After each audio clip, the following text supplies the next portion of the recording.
Alright mga tropa, welcome back to my channel. So for today's video, TMX 155 head binigay ni tropang hints. So ipoport natin yan, stock na stock. At yung head na to mga tropa mukhang nalubog na sa baha. And papansin nyo naman mga tropa, may valve spring pa yan. Ayan o. So kakalasin natin yan.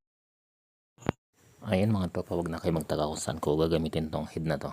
Nabanggit ko naman ang TMX 155. So gagamitin natin sa tricycle natin. At na-mention ko na sa inyo dati na yung head natin ay ipabigay na.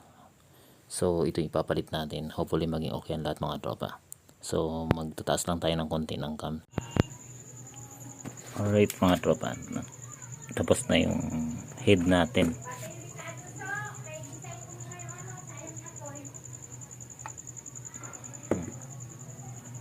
Intake.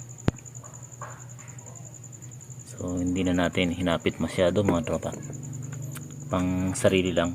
Ayan. Sa exhaust. Okay na yan mga tropa. So ayan.